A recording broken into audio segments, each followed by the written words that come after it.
His name's Brett Tolman. He's the executive director of Right on Time and Right on Crime. It's Brett Tolman. Let's go.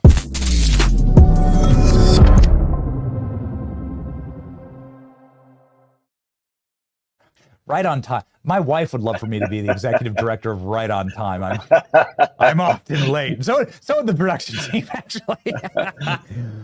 I'm late because this morning, Brett, I'm chatting with people that we know inside of the Department of Justice, confirming with me that this meeting is going to happen with Ghislaine Maxwell, and that they're going to get to the bottom of it. They're going to expose all of the available evidence on this case, and it's something we've been calling for a long time.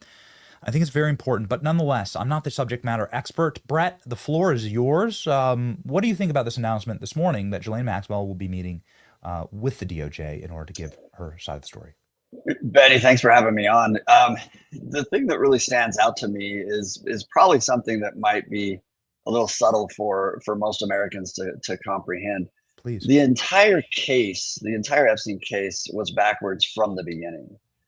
It was not a case in which they took the traditional DOJ approach to try to unravel a massive conspiracy. In any other case, you would start with lower levels and you would give them, something in exchange for their cooperation. And you would go up the chain. You would start with victims first, of course, and then you would start to go up the chain and you would piece together.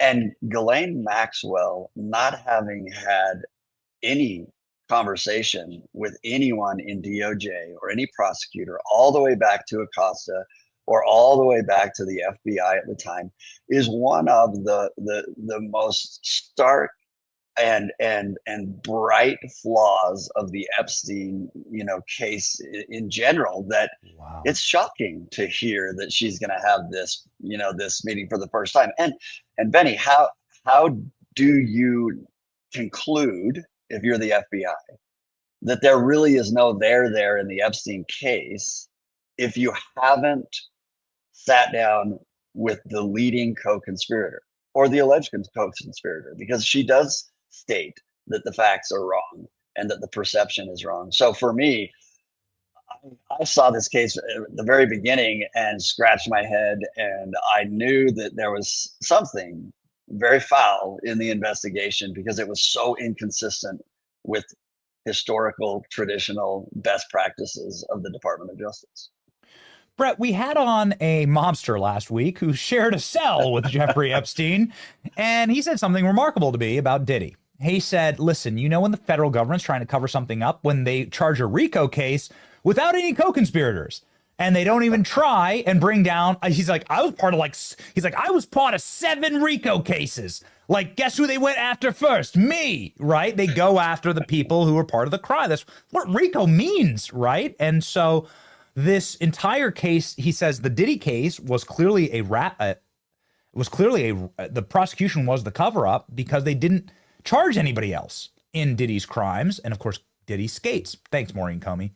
Same thing seems to have happened here with Epstein. Do you agree with that, Brett?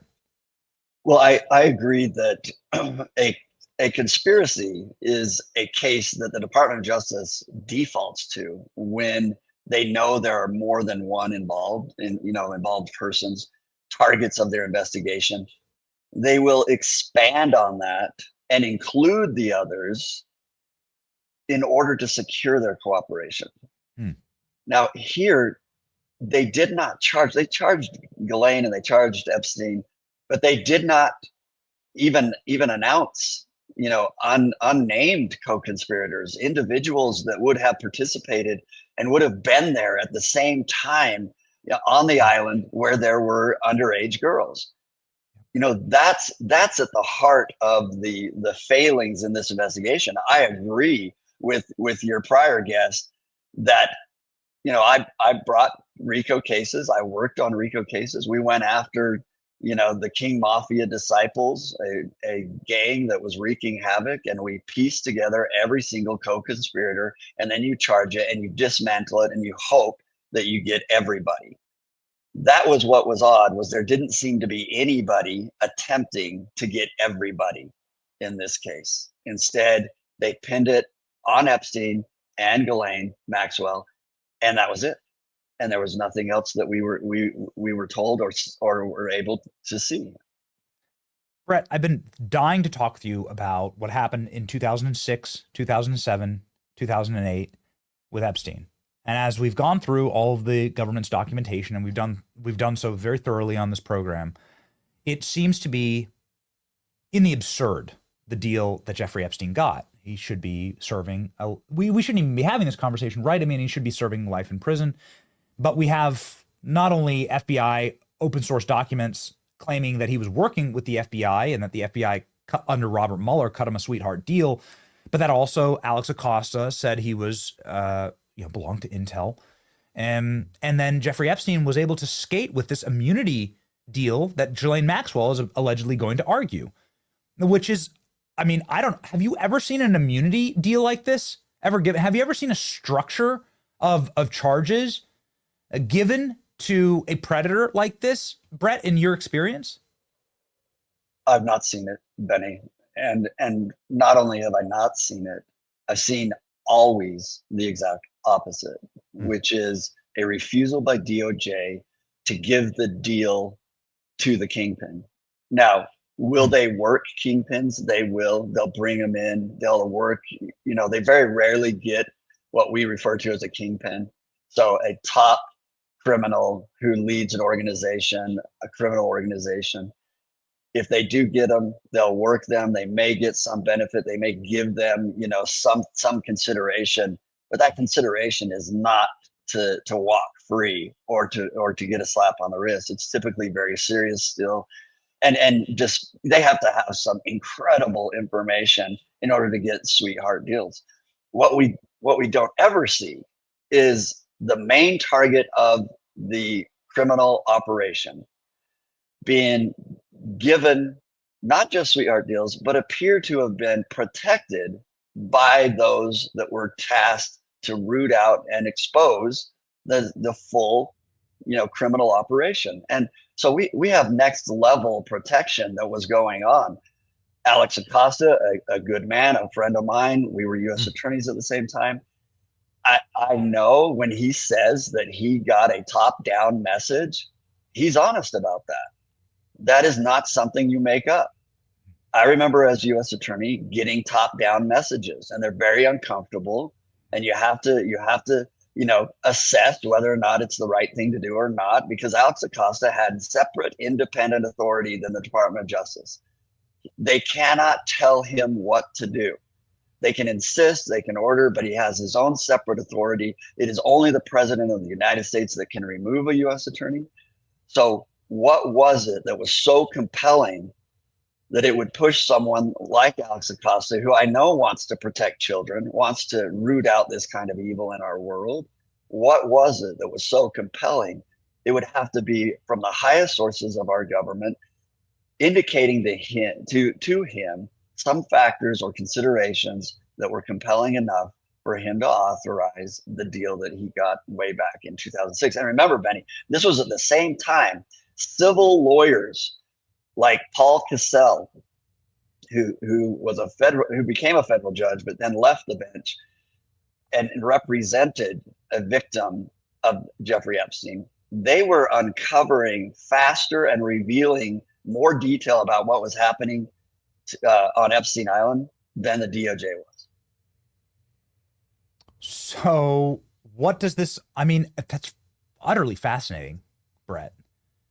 It's amazing. What could you color for us just a little bit? Like nobody in this audience has probably even heard of an experience like this happening. You said that it does happen when you get a call from the top and are told, you got to move a different direction. Can you color for us? Like, what does that mean exactly? Could you unpack that for us? Sure. Confirmed U.S. attorneys are, they're nominated by the president and they're confirmed by the Senate. They're the exact same authority as the attorney general.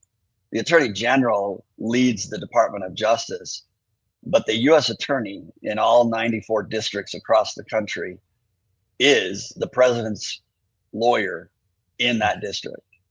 And so there are times where there are clashes, and there were many of us who clashed with Alberto Gonzalez, who was the attorney general at the time. And I was warned when I became U.S. attorney by a very good U.S. attorney. He said, don't cede power to Washington, D.C. Mm. And I didn't realize the full sort of, importance of his message. But his message to me was, remember, you are the one that represents the president, and you are in charge of all civil and criminal cases in your district. And if I were to do it sort of honorably, I would also have to be aware that Washington, D.C. does not always have the interests of my district. And I was warned, don't cede power to DOJ. And it is a massive organization, largest law firm in the world, over 100,000 bureaucrats, over 11,000 lawyers. That is the Department of Justice. And so I knew going into it, and I had instances where we had calls and we had heated conversations. And I recall meetings in which myself and other U.S. attorneys sat down, and we were advisors to the attorney general in a lot of respects. We're the boots on the ground. And we were telling the attorney general at the time, this is wrong and we've got to do it differently. Now, there are times when the attorney general takes, uses the deputy attorney general and says, hey, get that U.S. attorney to do X, Y, and Z. And the thing that the U.S. attorneys need to be aware of is it was never the case that the U.S. attorneys were supposed to just do what the attorney general wanted. Mm. They're supposed to follow their oath and make decisions and represent the president in that district and to represent his priorities. When they all work well and swim in the same direction and work together, it can be a force for tremendous good. And we've seen that in the Department of Justice over many, many decades. But when they're not in sync, or when politics creeps in, or when considerations drive that aren't the interests of administrating justice in this country, then we start to see the results that the American people say, it's not right. That's not right. Something is off on that, and we want answers. And that's really what they're asking for in the Epstein situation, is they want answers because they have questions. Yes, it's made my blood boil that anybody inside of the Trump administration has to have any shadow over them or cloud over them at all over what seems to be crimes and cover-ups of 2 administrations ago, right? Back in 2005, 2006, 2007, with the original origin of the Epstein cover-up, and a case that is bewildering the more you look at the actual evidence. Have you ever seen immunity granted like this? Like immunity for all future charges of all co-conspirators? This reads like a Joe Biden pardon, Tom. Well, Benny, I have tried to get very broad immunity in a few cases before and could not get it. Could not get, you can offer it, but that sort of a broad immunity that we see, I've never encountered, never seen that before. Do you think that Ghislaine Maxwell has a chance here in this argument? That seems to be the argument, that the feds cut her this deal and now she's being prosecuted, countervailing to the deal that was cut. Yeah, I used to never believe, Benny, and obviously I was naive. I was 30 years old going into the Department of Justice, a young prosecutor, and I believed when DOJ said they would do A, B, or C, they would do A, B, or C. What we've come to learn is DOJ acts as though they're the 4th branch of the government. And I think the Epstein situation, I think it's rough. I feel for my friend Pam Bondi, because I think it's probably a daily occurrence in which she discovers she's trying to be undermined by thousands of individuals in the Department of Justice who do not want her to succeed. And are there things that they could have done better? And oh, absolutely. But it's overshadowing some of the great things that are being done. this Epstein situation, and she's inherited it. Remember, Correct. she's inherited this. She was in no way the person that was, the point of the spear. Those individuals granted immunity, gave sweetheart deals, didn't seem to have an interest or an effort to actually expose the whole scope of the conspiracy. So everyone was left to their imagination. When you're left to the imagination, not tied down to the facts of the case that we're aware of, then your worst fears are what drives your insight into a case. And that's where we've all been. Our worst fears have been that this is an operation, a blackmail or extortion operation that's gone on for decades, involving some of the most powerful people in the world. If that's not true, let's expose the evidence and see what it actually is. Done. Tom, Brett, I just, I was thinking about Tom Fitton there for a second, because it's like he's been trying so hard in order to get the government to cooperate. This is why this situation is so strange, that guys like Tom Fitton are so frustrated, Steve Bannon, Tucker Carlson so frustrated, General Flynn so frustrated, and so on and so on. So that's why it's been so odd for the base.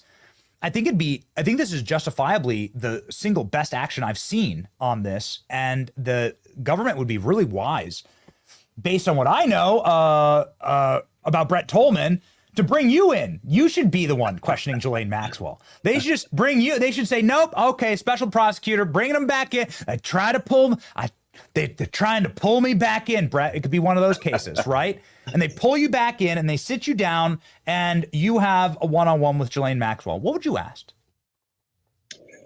I'd be very prepared for that. I'd be very prepared for it, meaning I would want to go through all of the evidence. We certainly know there was child pornography and all that, but I'm talking about the evidence surrounding the young girls, the girls that were there on Epstein, and the individuals that were there at the same time.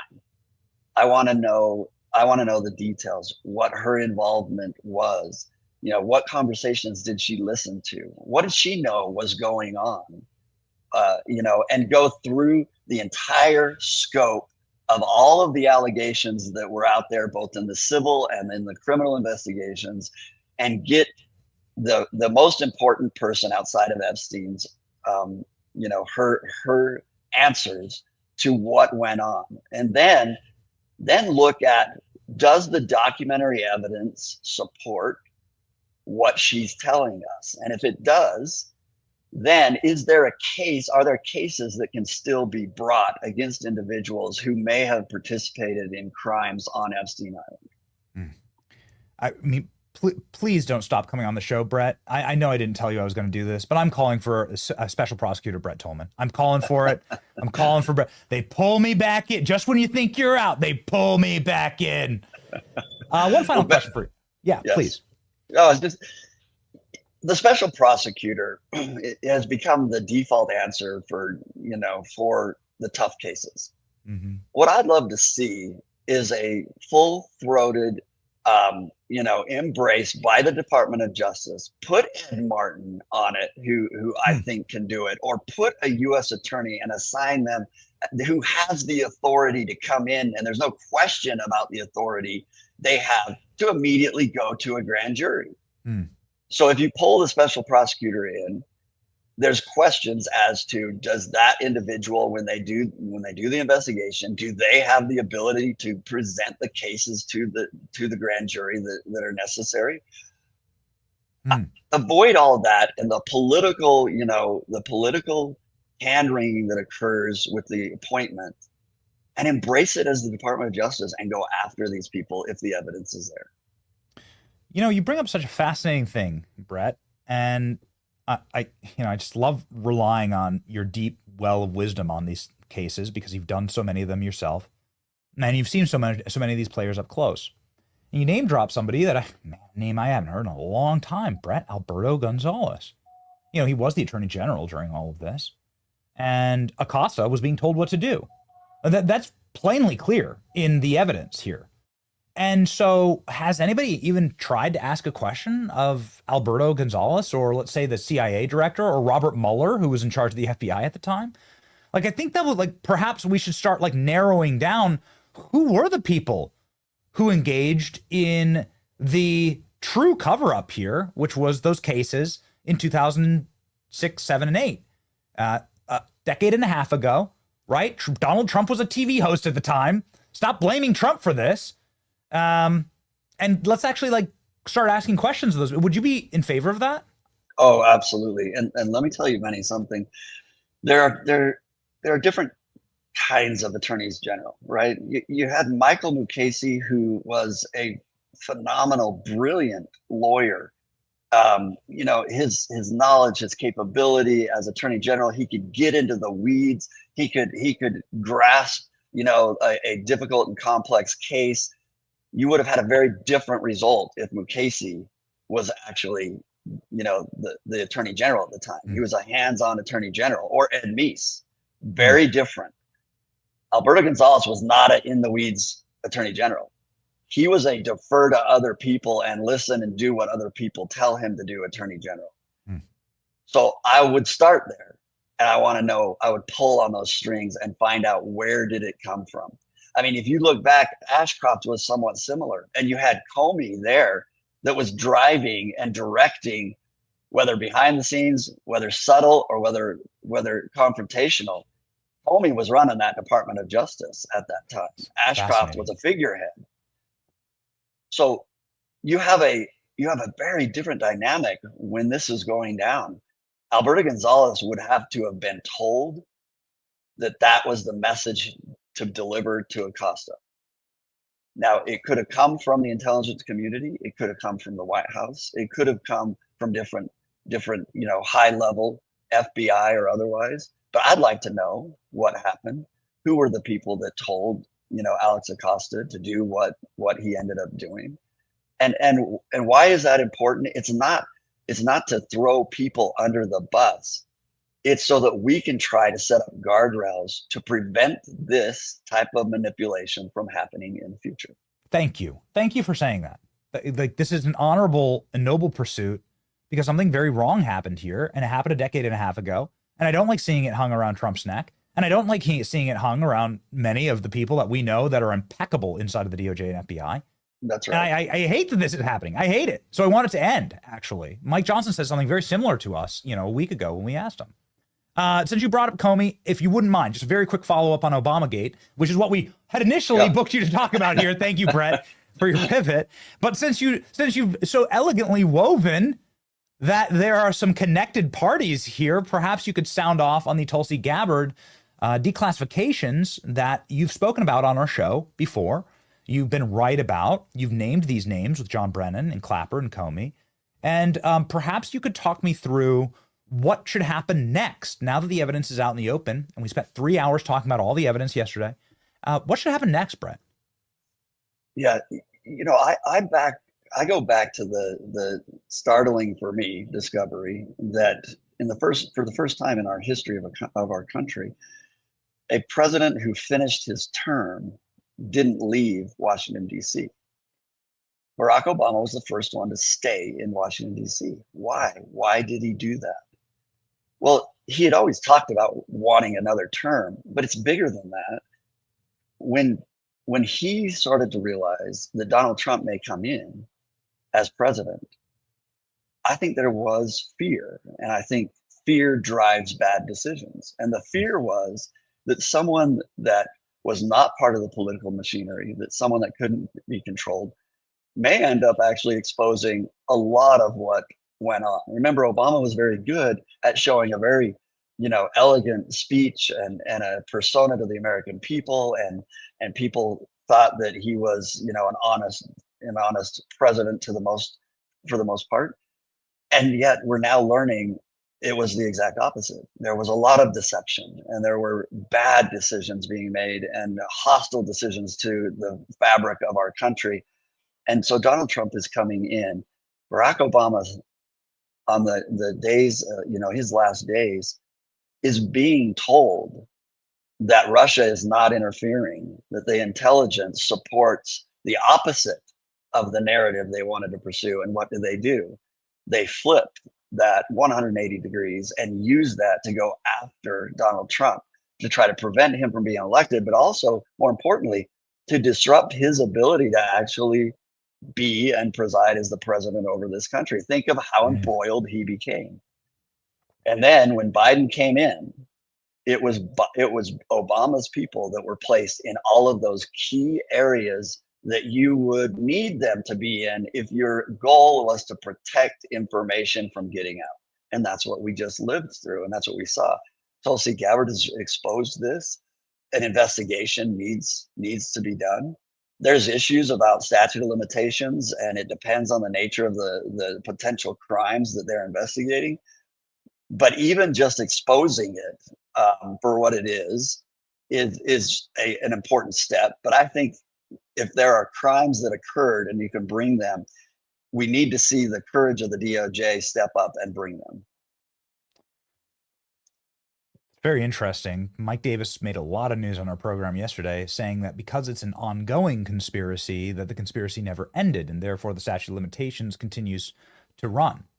Do you agree with that? And he's right. If you can show that there was, in fact, that they engaged in trying to keep the conspiracy covered, or if there were any behavior at all that you could articulate is supporting their ability to try to cover up the crimes, then you can be successful in arguing that the conspiracy continued and the statute of limitation has been told.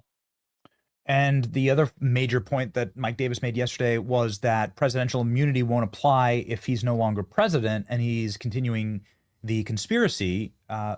Any legal take on that, Brett? Yeah, I think he's right about that. And I think, look, the Supreme Court has given us more definitive, answers on immunity than we've ever had in the past. And there is a difference between the behavior that may have occurred once he was out of the White House versus, when he was in there the last few days. Mm-hmm. But we do also know something very important, Benny, and that is presidential immunity does not extend to Jim Comey or to others that took part of this. And so I think those battles can be had at the proper time. Right now, there needs to be absolute laser focus on investigating everyone that may have been involved in this cover up and this grand, scheme to defraud the United States citizens out of a fair election and out of their choice in choosing President Trump as they did. It's heartening that there are people like Tulsi Gabbard that are willing to say, here's what we have discovered.